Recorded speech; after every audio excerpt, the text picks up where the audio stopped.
Punjabi radio USA ਸੁਣ ਰਹੇ ਸਾਰੇ ਸਰੋਤਿਆਂ ਨੂੰ ਮੇਰੇ ਜਗਮੋਹਨ ਸਿੰਘ ਵੱਲੋਂ ਪਿਆਰ ਭਰੀ ਸਤਿ ਸ਼੍ਰੀ ਅਕਾਲ। ਅੱਜ 20 ਫਰਵਰੀ ਦਿਨ ਸੋਮਵਾਰ ਪ੍ਰੋਗਰਾਮ ਲੈ ਕੇ ਹਾਜ਼ਰ ਹਾਂ ਅਪਡੇਟ ਅਮਰੀਕਾ, ਜਿਸ ਦੇ ਵਿੱਚ ਤੁਹਾਨੂੰ ਵਰਲਡ ਨਿਊਜ਼, ਅਮਰੀਕਾ ਦੀਆਂ ਨਿਊਜ਼, ਮੌਸਮ ਦੇ ਬਾਰੇ ਜਾਣਕਾਰੀ ਦਵਾਂਗੇ। ਖਬਰਾਂ ਦੀ ਸ਼ੁਰੂਆਤ ਕਰਨ ਤੋਂ ਪਹਿਲਾਂ ਧੰਨਵਾਦ ਕਰਦੇ ਹਾਂ ਆਪਣੇ ਅੱਜ ਦੇ ਸਪਾਂਸਰ ਦਾ, ਜਿਨ੍ਹਾਂ ਨੇ ਇਸ ਪ੍ਰੋਗਰਾਮ ਦੇ ਵਿੱਚ ਸਹਿਯੋਗ ਪਾਇਆ। ਅੱਜ ਦੀਆਂ ਖਬਰਾਂ ਨੂੰ ਸਪਾਂਸਰ ਕਰ ਰਹੇ ਹਨ ਖਾਲਸਾ ਇੰਸ਼ੋਰੈਂਸ ਏਜੰਸੀ ਵਾਲੇ ਸੈਨ ਹੋਜ਼ੇ ਤੋਂ, ਜੋ ਕਿ ਹਰ ਪ੍ਰਕਾਰ ਦੀ ਇੰਸ਼ੋਰੈਂਸ ਕਰਦੇ ਹਨ ਤੇ ਕਿਸੇ ਵੀ ਤਰ੍ਹਾਂ ਦੀ ਇੰਸ਼ੋਰੈਂਸ ਦੀ ਜਾਣਕਾਰੀ ਦੇ ਲਈ ਤੁਸੀਂ ਇਹਨਾਂ ਨੂੰ ਕਾਲ ਕਰ ਸਕਦੇ ਹੋ 408-272-2500 ਤੇ। ਇਸ ਦੇ ਨਾਲ ਸੰਤੋਖ ਸਿੰਘ ਬਾਸੀ, ਪਰਮਜੀਤ ਕੌਰ ਜੀ ਬਾਸੀ ਫਰੀਮੌਂਟ ਤੋਂ, ਮਨਜੀਤ ਸਿੰਘ ਨਰਿੰਦਰ ਕੌਰ ਕਲਾਰ ਜੀ ਕਲੋਵਿਸ ਤੋਂ ਅਤੇ ਸਰਬਜੀਤ ਸਿੰਘ ਬਾਸੀ ਜੀ ਐਟਵਾਟਰ ਤੋਂ। ਜੇਕਰ ਤੁਸੀਂ ਵੀ ਇਸ ਪ੍ਰੋਗਰਾਮ ਨੂੰ ਜਾਂ ਪੰਜਾਬੀ ਰੇਡੀਓ USA ਦੇ ਕਿਸੇ ਵੀ ਹੋਰ ਪ੍ਰੋਗਰਾਮ ਨੂੰ ਸਪਾਂਸਰ ਕਰਨਾ ਚਾਹੁੰਦੇ ਹੋ ਤਾਂ ਤੁਸੀਂ ਕਾਲ ਕਰ ਸਕਦੇ ਹੋ 408-722-7698 ਤੇ, ਜਾਂ ਫਿਰ ਈਮੇਲ ਕਰ ਸਕਦੇ ਹੋ ਸਾਡੀ ਈਮੇਲ ਐਡਰੈਸ info@punjabiradiousa.com ਤੇ। ਹੁਣ ਵੱਧਦੇ ਹਾਂ ਖਬਰਾਂ ਦੇ ਵੱਲ। ਸਭ ਤੋਂ ਪਹਿਲਾਂ ਚੋਣਵੀਆਂ ਖਬਰਾਂ। ਰਾਸ਼ਟਰਪਤੀ ਡੋਨਾਲਡ ਟਰੰਪ ਨੇ ਜਨਰਲ ਹਰਬਰਟ ਰੇਮੰਡ ਮੈਕਮਾਸਟਰ ਨੂੰ ਆਪਣਾ ਨੈਸ਼ਨਲ ਸਿਕਿਉਰਿਟੀ ਐਡਵਾਈਜ਼ਰ ਚੁਣਿਆ। ਰਾਸ਼ਟਰਪਤੀ ਟਰੰਪ ਇਮੀਗ੍ਰੇਸ਼ਨ ਦੇ ਉੱਤੇ ਨਵਾਂ ਟਰੈਵਲ ਬੈਨ ਜਲਦ ਲੈ ਕੇ ਆ ਰਹੇ ਹਨ।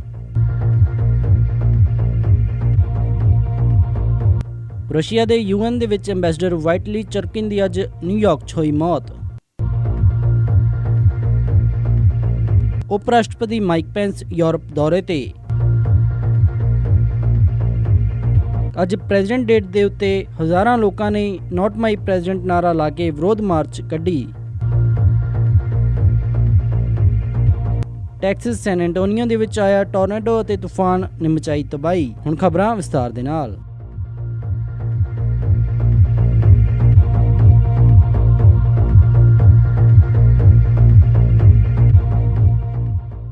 ਰਾਸ਼ਟਰਪਤੀ ਡੋਨਾਲਡ ਟਰੰਪ ਨੇ ਅੱਜ ਆਪਣੇ ਨੈਸ਼ਨਲ ਸਿਕਿਉਰਿਟੀ ਐਡਵਾਈਜ਼ਰ ਦਾ ਨਾਮ ਅਨਾਉਂਸ ਕਰਦੇ ਹੋਏ ਲੈਫਟੀਨੈਂਟ ਜਨਰਲ ਹਰਬਰਟ ਰੇਮੰਡ ਮੈਕਮਾਸਟਰ ਨੂੰ ਨਵਾਂ ਨੈਸ਼ਨਲ ਸਿਕਿਉਰਿਟੀ ਐਡਵਾਈਜ਼ਰ ਚੁਣਿਆ। ਦੱਸਿਆ ਜਾਂਦਾ ਹੈ ਕਿ ਇਸ ਮਿਲਟਰੀ ਅਫਸਰ ਦਾ ਰਿਕਾਰਡ ਆਪਣੇ ਸੀਨੀਅਰਜ਼ ਨੂੰ ਲਗਾਤਾਰ ਚੈਲੰਜ ਕਰਨ ਅਤੇ ਉਹਨਾਂ ਦੇ ਅੱਗੇ ਬੋਲਣ ਦਾ ਰਿਹਾ ਹੈ। ਦੱਸਿਆ ਜਾਂਦਾ ਹੈ ਕਿ ਮੈਕਮਾਸਟਰ ਇੱਕ ਤਕੜੇ ਮਿਲਟਰੀ ਅਫਸਰ ਅਤੇ ਸਟ੍ਰੈਟਜਿਕ ਥਿੰਕਰ ਮੰਨੇ ਜਾਂਦੇ ਹਨ, ਪਰ ਉਹਨਾਂ ਦਾ ਨੈਸ਼ਨਲ ਐਡਵਾਈਜ਼ਰ ਦੇ ਤੌਰ ਦੇ ਉੱਤੇ ਚੁਣਿਆ ਜਾਣਾ ਕਈਆਂ ਦੇ ਲਈ ਹੈਰਾਨੀ ਭਰਿਆ ਫੈਸਲਾ ਲੱਗ ਰਿਹਾ ਹੈ।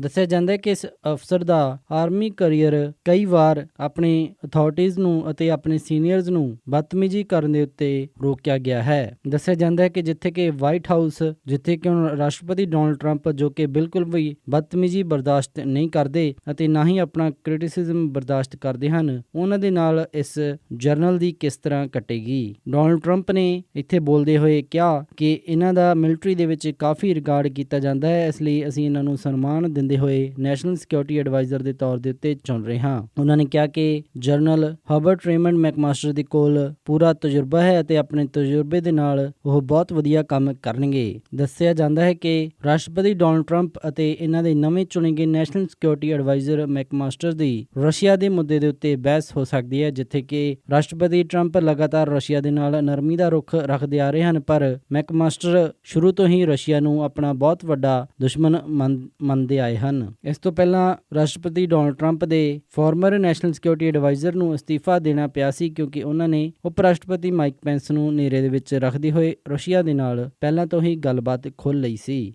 ਮੈਕਮਾਸਟਰ 3rd ਆਰਮੀ ਕੈਵਲਰੀ ਰੈਜੀਮੈਂਟ ਦੇ ਕਰਨਲ ਰਹਿ ਚੁੱਕੇ ਹਨ ਅਤੇ ਉਹਨਾਂ ਨੇ ਇਰਾਕ, ਅਫਗਾਨਿਸਤਾਨ ਅਤੇ ਸੀਰੀਆ ਦੇ ਵਿੱਚ ਕਈ ਆਪਰੇਸ਼ਨ ਨੂੰ ਲੀਡ ਕੀਤਾ ਹੈ। ਹਾਲਾਂਕਿ ਕਈ ਪਾਸਿਆਂ ਤੋਂ ਕ੍ਰਿਟਿਸਿਜ਼ਮ ਮਿਲਣ ਤੋਂ ਬਾਅਦ ਦੇ ਵਿੱਚ ਕਾਂਗਰਸ ਦੇ ਵਿੱਚ ਰਿਪਬਲਿਕਨ ਸੈਨੇਟਰ ਟਾਮ ਕਾਟਨ ਦੇ ਵੱਲੋਂ ਰਾਸ਼ਟਰਪਤੀ ਡੋਨਾਲਡ ਟਰੰਪ ਦੇ ਨੈਸ਼ਨਲ ਸਿਕਿਉਰਿਟੀ ਐਡਵਾਈਜ਼ਰ ਨੂੰ ਕਾਫੀ ਤਾਰੀਫ ਮਿਲੀ ਹੈ ਤੇ ਉਹਨਾਂ ਨੇ ਕਿਹਾ ਕਿ ਉਹ ਦੇਸ਼ ਦੇ ਇੱਕ ਵਧੀਆ ਕੰਬੈਟ ਲੀਡਰ ਹਨ ਅਤੇ ਆਉਣ ਵਾਲੀਆਂ ਜਨਰੇਸ਼ਨ ਦੇ ਲਈ ਉਹ ਵਧੀਆ ਐਗਜ਼ਾਮਪਲ ਸੈੱਟ ਕਰਨਗੇ।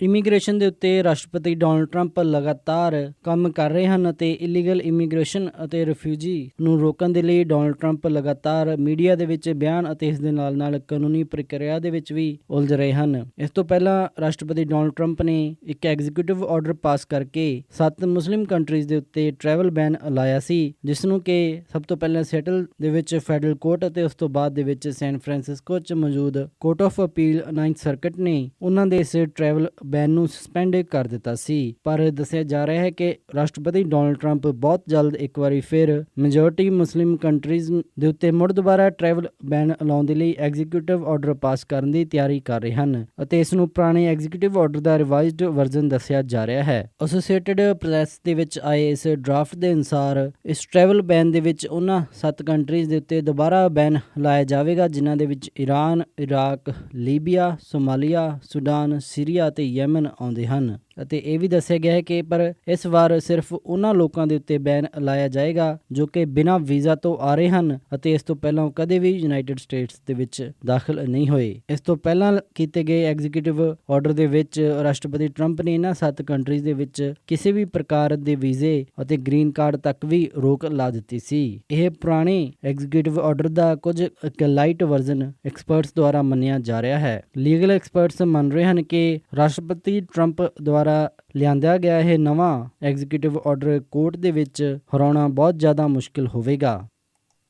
ਰਸ਼ੀਆ ਦੇ ਯੂਐਨ ਦੇ ਵਿੱਚ ਐਂਬੈਸਡਰ ਵਾਈਟਲੀ ਚਰਕਨ ਦੀ ਅੱਜ ਨਿਊਯਾਰਕ ਦੇ ਵਿੱਚ ਮੌਤ ਹੋ ਗਈ। ਰਸ਼ੀਅਨ ਐਂਬੈਸਡਰ ਜਿਨ੍ਹਾਂ ਦੀ ਕਿ ਉਮਰ 64 ਸਾਲ ਸੀ, ਉਹਨਾਂ ਦੀ ਮੌਤ ਦਿਲ ਦੇ ਦੌਰਾ ਹੋਣ ਕਰਕੇ ਹੋਈ। ਦੱਸਿਆ ਜਾਂਦਾ ਹੈ ਕਿ ਮੈਨਹੈਟਨ ਦੇ ਵਿੱਚ ਆਪਣੇ ਕੰਮਕਾਜ ਦੌਰਾਨ ਉਹਨਾਂ ਦੀ ਮੌਤ ਹੋ ਗਈ ਅਤੇ ਕੱਲ ਮੰਗਲਵਾਰ ਨੂੰ ਉਹਨਾਂ ਦਾ 65ਵਾਂ ਜਨਮ ਦਿਨ ਸੀ। ਉਹਨਾਂ ਦੀ ਮੌਤ ਇੱਕ ਬਹੁਤ ਅਹਿਮ ਮੌਕੇ ਤੇ ਹੋਈ ਜਦੋਂ ਰਸ਼ੀਆ ਤੇ ਅਮਰੀਕਾ ਦੇ ਰਿਲੇਸ਼ਨਜ਼ ਕਾਫੀ ਉਥਲ-ਪੁਥਲ ਹੋ ਰਹੇ ਹਨ ਅਤੇ ਉਹ ਯੂਐਸ ਦੀ ਯੂਐਨ ਦੇ ਵਿੱਚ ਐਂਬੈਸਡਰ ਨਿੱਕੀ ਹੈਲੀ ਦੇ ਨਾਲ ਕਾਫੀ ਗੱਲਬਾਤ ਕਰ ਰਹੇ ਸਨ ਕਿ ਕਿਸ ਤਰ੍ਹਾਂ ਰਸ਼ੀਆ ਤੇ ਯੂਐਸ ਦੇ ਸੰਬੰਧਾਂ ਨੂੰ ਹੋਰ ਅੱਗੇ ਵਧਾਇਆ ਜਾ ਸਕਦਾ ਹੈ। ਪਿਛਲੇ ਮਹੀਨੇ ਨਿੱਕੀ ਹੈਲੀ ਨੇ ਰਸ਼ੀਆ ਦੇ ਯੂਕਰੇਨ ਦੇ ਵਿੱਚ ਅਗਰੈਸਿਵ ਐਕਸ਼ਨਸ ਦੀ ਨਿੰਦਾ ਕੀਤੀ ਸੀ ਅਤੇ ਉਸੇ ਹੀ ਦਿਨ ਮਿਸਟਰ ਚਰਕਿਨ ਨੇ ਨਿੱਕੀ ਹੈਲੀ ਦੇ ਰਾਜਨੀਤਿਕ ਕੈਰੀਅਰ ਦੀ ਤਾਰੀਫ ਕੀਤੀ ਸੀ। ਨਿੱਕੀ ਹੈਲੀ ਉਸ ਸਮੇਂ ਸਾਊਥ ਕੈਰੋਲਾਈਨਾ ਦੀ ਗਵਰਨਰ ਸਨ ਜਦੋਂ ਉਹਨਾਂ ਨੂੰ ਰਾਸ਼ਟਰਪਤੀ ਡੋਨਲਡ ਟਰੰਪ ਦੁਆਰਾ ਯੂਐਨ ਦੇ ਵਿੱਚ ਯੂਐਸ ਦਾ ਐਂਬੈਸਡਰ ਚੁਣਿਆ ਗਿਆ। 911 ਦੇ ਉੱਤੇ ਆਈ ਇੱਕ ਕਾਲ ਦੇ ਮੁਤਾਬਿਕ ਮੈਨਹੈਟਨ ਦੀ Russian mission East 67th street ਤੇ ਇੱਕ ਵਿਅਕਤੀ ਜਿਸ ਨੂੰ ਕਿ ਦਿਲ ਦਾ ਦੌਰਾ ਪਿਆ, ਉਸ ਦੀ ਰਿਪੋਰਟ ਮਿਲੀ ਅਤੇ ਜਦੋਂ ਅਥਾਰਟੀਜ਼ ਉੱਥੇ ਪਹੁੰਚੀਆਂ ਤਾਂ ਪਤਾ ਚੱਲਿਆ ਇਹ ਵਿਅਕਤੀ ਰਸ਼ੀਆ ਦਾ ਯੂਐਨ ਦੇ ਵਿੱਚ ਸਥਾਪਿਤ ਐਂਬੈਸਡਰ ਸੀ। ਇਸ ਤੋਂ ਪਹਿਲਾਂ ਵਾਈਟਲੀ ਚਰਕਿਨ ਯੂਐਨ ਦੇ ਵਿੱਚ ਟਰਾਂਸਲੇਟਰ ਦੇ ਤੌਰ ਦੇ ਉੱਤੇ ਕੰਮ ਕਰ ਚੁੱਕੇ ਹਨ। ਦੱਸਿਆ ਜਾਂਦਾ ਹੈ ਕਿ ਚਰਕਿਨ ਦੀ ਮੌਤ ਤੋਂ ਬਾਅਦ ਦੇ ਵਿੱਚ ਪੂਰੀ ਡਿਪਲੋਮੈਟਿਕ ਕਮਿਊਨਿਟੀ ਦੇ ਵਿੱਚ ਸ਼ੋਕ ਦੀ ਲਹਿਰ ਫੈਲ ਗਈ।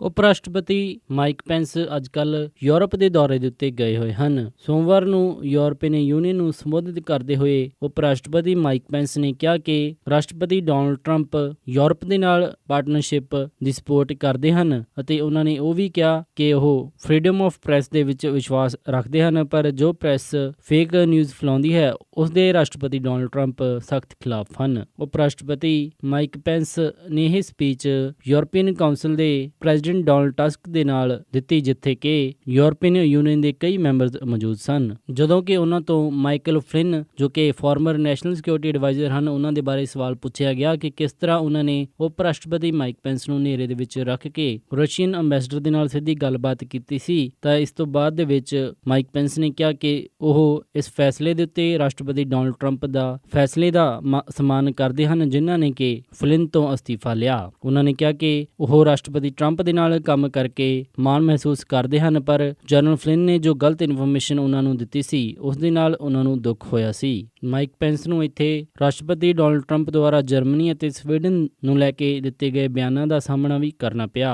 ਹਾਲਾਂਕਿ ਮਾਈਕ ਪੈਂਸ ਲਗਾਤਾਰ ਅਮਰੀਕਾ ਅਤੇ ਯੂਰਪੀਅਨ ਯੂਨੀਅਨ ਦੀ ਪਾਰਟਨਰਸ਼ਿਪ ਵਧਾਉਣ ਅਤੇ ਨਾਟੋ ਗਰੁੱਪ ਦੀ ਇਕਜੁੱਟਤਾ ਦੇ ਲਈ ਗੱਲਬਾਤ ਕਰਦੇ ਰਹੇ।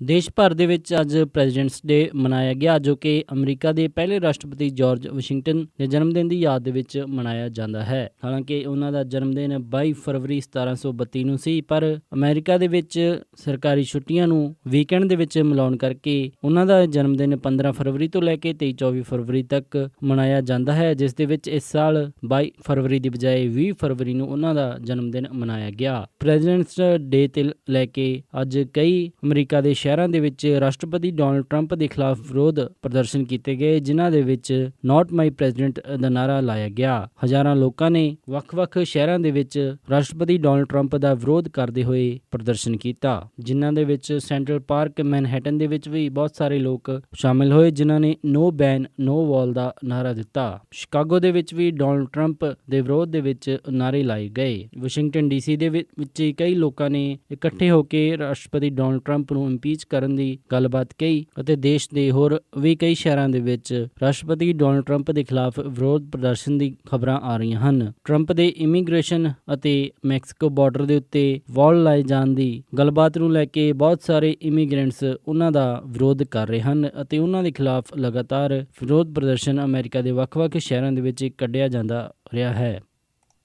ਸੈਂਟਰਲ ਟੈਕਸਸ ਦੇ ਵਿੱਚ ਆਏ ਟੋਰਨੇਡੋਜ਼ ਅਤੇ ਤੂਫਾਨ ਦੇ ਕਰਕੇ ਕਾਫੀ ਨੁਕਸਾਨ ਹੋਇਆ, ਜਿਸ ਦੇ ਵਿੱਚ ਸੈਨ ਐਂਟੋਨੀਓ ਦੇ ਵਿੱਚ ਬਹੁਤ ਸਾਰੇ ਘਰ ਡੈਮੇਜ ਹੋ ਗਏ। ਦੱਸਿਆ ਜਾਂਦਾ ਹੈ ਕਿ ਇਸ ਪੂਰੇ ਤੂਫਾਨ ਦੇ ਵਿੱਚ ਤਕਰੀਬਨ 150 ਸਟਰਕਚਰਜ਼ ਨੂੰ ਨੁਕਸਾਨ ਪਹੁੰਚਿਆ ਹੈ, ਜਿਹੜੇ ਕਿ ਜ਼ਿਆਦਾ ਸੈਨ ਐਂਟੋਨੀਓ ਏਰੀਆ ਦੇ ਵਿੱਚ ਪੈਂਦੇ ਹਨ। ਹਾਲਾਂਕਿ ਇਸ ਪੂਰੇ ਤੂਫਾਨ ਦੇ ਵਿੱਚ ਕਿਸੇ ਵੀ ਜਾਨ ਦੇ ਨੁਕਸਾਨ ਦੀ ਖਬਰ ਨਹੀਂ ਆਈ ਹੈ, ਜੋ ਕਿ ਇੱਕ ਰਾਹਤ ਦੀ ਖਬਰ ਦੱਸੀ ਜਾ ਰਹੀ ਹੈ। ਬੈਕਸਰ ਕਾਉਂਟੀ ਦੇ ਵਿੱਚ ਵੀ 30 ਤੋਂ 40 ਘਰਾਂ ਦੇ ਨੁਕਸਾਨ ਹੋਣ ਦੀ ਖਬਰ ਆਈ ਹੈ ਅਤੇ ਕਈ ਏਰੀਆ ਦੇ ਵਿੱਚ ਪਾਵਰ ਆਊਟੇਜ ਦਾ ਸਾਹਮਣਾ ਵੀ ਕਰਨਾ ਪਿਆ। ਉਧਰ ਹੀ ਉੱਤਰੀ ਕੈਲੀਫੋਰਨੀਆ ਦੇ ਵਿੱਚ ਚੱਲ ਰਹੇ ਭਾਰੀ ਤੂਫਾਨ ਦੇ ਕਰਕੇ ਬਹੁਤ ਸਾਰੇ ਰਿਜ਼ਰਵਾਇਰ ਫੁੱਲ ਕੈਪੈਸਿਟੀ ਦੇ ਉੱਤੇ ਪਹੁੰਚ ਚੁੱਕੇ ਹਨ ਅਤੇ ਨਦੀਆਂ ਦੇ ਵਿੱਚ ਵੀ ਪਾਣੀ ਕਾਫੀ ਉੱਤੇ ਬਹਿ ਰਿਹਾ ਹੈ। ਅੱਜ ਟਰਲਿਕ ਦੇ ਵਿੱਚ ਵੀ ਡੌਨ ਪੈਡਰੋ ਰਿਜ਼ਰਵਾਇਰ ਦੇ ਫਲੱਡ ਗੇਟ ਖੋਲੇ ਗਏ। ਔਰਵਿਲ ਡੈਮ ਦਾ ਲੈਵਲ ਹਜੇ ਕਾਫੀ ਥੱਲੇ ਹੈ, ਪਰ ਅਧਿਕਾਰੀ ਦੱਸ ਰਹੇ ਹਨ ਕਿ ਅਗਲੇ 24 ਤੋਂ 48 ਘੰਟੇ ਦੇ ਵਿੱਚ ਆਉਣ ਵਾਲੇ ਤੂਫਾਨ ਅਤੇ ਭਾਰੀ ਮੀਂਹ ਦੇ ਕਰਕੇ ਡੈਮ ਦਾ ਲੈਵਲ ਕਾਫੀ ਤੇਜ਼ੀ ਦੇ ਨਾਲ ਵੱਧ ਸਕਦਾ ਹੈ। ਸੈਂਟ ਕਲੈਰਾ ਕਾਉਂਟੀ ਦੇ ਵਿੱਚ ਵੀ ਅੱਜ ਫਲੈਸ਼ ਫਲੱਡ ਵਾਰਨਿੰਗ ਦਿੱਤੀ ਗਈ ਸੀ ਅਤੇ ਕਈ ਏਰੀਆ ਦੇ ਵਿੱਚ ਸੜਕ ਦੇ ਉੱਤੇ ਪਾਣੀ ਦਾ ਭਰਾਵ ਹੋਇਆ।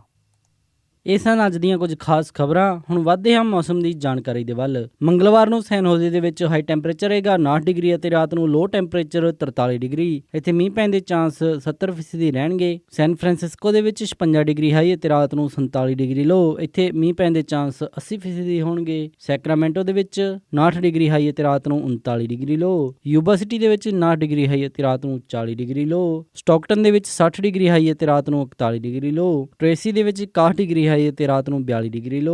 ਮੋਡੈਸਟੋ ਦੇ ਵਿੱਚ 61 ਡਿਗਰੀ ਹਾਈ ਅਤੇ ਰਾਤ ਨੂੰ 42 ਡਿਗਰੀ ਲੋ। ਫ੍ਰੈਜ਼ਨੋ ਦੇ ਵਿੱਚ 64 ਡਿਗਰੀ ਹਾਈ ਅਤੇ ਰਾਤ ਨੂੰ 44 ਡਿਗਰੀ ਲੋ। ਬੇਕਰਸਫੀਲਡ ਦੇ ਵਿੱਚ 66 ਡਿਗਰੀ ਹਾਈ ਅਤੇ ਰਾਤ ਨੂੰ 47 ਡਿਗਰੀ ਲੋ।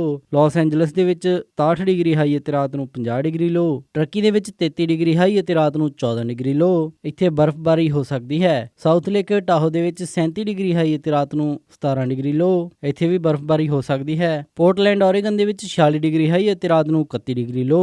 ਸੈਟਲ ਦੇ ਵਿੱਚ 45 ਡਿਗਰੀ ਹਾਈ ਅਤੇ ਰਾਤ ਨੂੰ 35 ਡਿਗਰੀ ਲੋ। ਫਲੈਗਸਟਾਫ ਐਰੀਜ਼ੋਨਾ ਦੇ ਵਿੱਚ 56 ਡਿਗਰੀ ਹਾਈ ਅਤੇ ਰਾਤ ਨੂੰ 36 ਡਿਗਰੀ ਲੋ ਰਹੇਗਾ। ਸਾਲਟ ਲੇਕ ਸਿਟੀ ਯੂਟਾ ਦੇ ਵਿੱਚ 61 ਡਿਗਰੀ ਹਾਈ ਅਤੇ ਰਾਤ ਨੂੰ 36 ਡਿਗਰੀ ਲੋ। ਸ਼ਿਕਾਗੋ ਦੇ ਵਿੱਚ 65 ਡਿਗਰੀ ਹਾਈ ਅਤੇ ਰਾਤ ਨੂੰ 45 ਡਿਗਰੀ ਲੋ। ਨਿਊਯਾਰਕ ਦੇ ਵਿੱਚ 44 ਡਿਗਰੀ ਹਾਈ ਅਤੇ ਰਾਤ ਨੂੰ 41 ਡਿਗਰੀ ਲੋ।